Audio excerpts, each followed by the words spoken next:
kababayan nating si Carlos Yulo dahil sa pagkapanalo niya, hindi lang isang ginto kundi 2 ginto sa men's artistic gymnastics sa Paris Olympics 2024. Kaya maraming kababayan din natin ang na-inspire na gayahin si Kaloy. Ang ilan dito, golden din ang hirit pagdating sa katatawanan.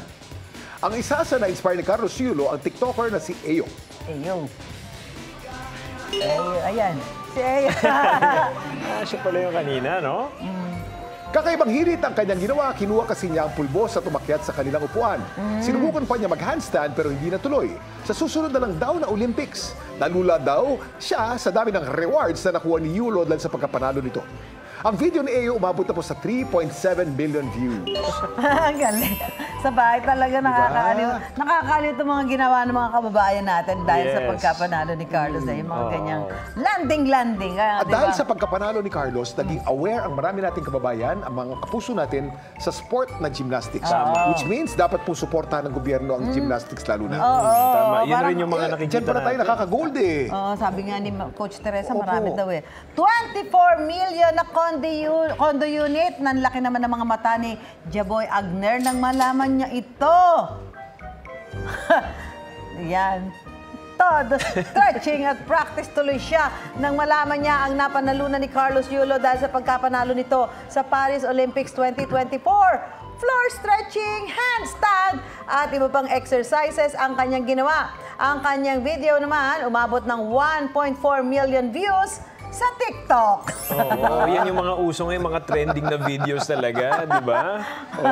At lahat, gymnastics. Sa TikTok puro gymnastics. Lahat sila mga gymnasts na ngayon. May nakita pa nga ako, isa tumusok ang ulo dun sa lamesa. Kaya nga Yan. Paano yung rewards, ha? Grabe, binabasa mo kanina. Ang usapan dyan, yung cash prize na galing sa gobyerno ay 10 million per medal. Per medal. So therefore, nakadalawang medal siya, 20 million. Ang cash sa gobyerno pa lamang galing yan. May mga commitment ang mga private sector, no? Merong isang 3 million pesos. Oo, pero even yung ibang mga... Pa 1 million, 1 million, maraming 1 million. Mga restaurants, di ba? Flights, and everything. Ano yan, mga benefits, ha? May cash, maraming cash. At yung condo unit na 3-bedroom at isang house and lot, 2 bahay niya.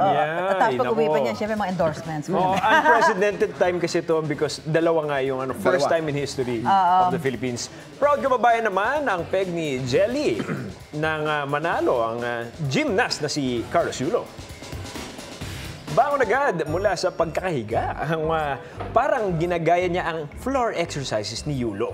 Pero siyempre, tuloy pa rin ang gawaing bahay at pagsa-social media. Go for gold, guys!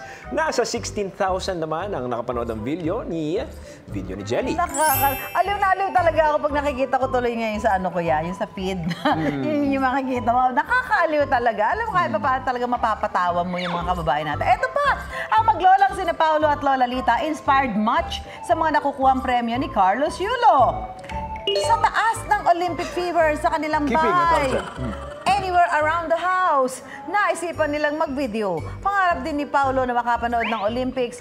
Balang araw, ang kanilang Olympic Fields entry mayroon ng 1.5 million views! Nagbabiral talaga sila. Makikita mo yung bata merong alam sa gymnastics. Nilalaro lang niya, pero tama ang moves niya. Ayan, mahirap gawin yan. Ayan. Keeping ang tawag dyan. Yan. Ang netizen naman si Jeron Romanillos, umarting gold medalist sa Olympics. Ang catch sa kanyang stunt, tinamaan ang nakasabit na TV. Pero hindi pa rin nagpaawat si Jason dahil pagkakabit nito, tuloy pa rin.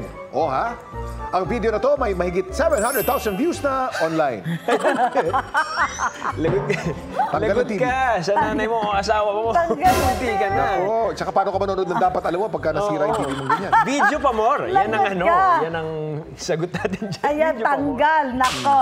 Aba, talaga namang iba ang mga Pinoy, Kuya Kim, Juancho. Kahit anong okasyon at selebrasyon, nakakaisip ng paraan para magpasaya. At para sa kababayan natin si Carlos Yulo, again, congratulations!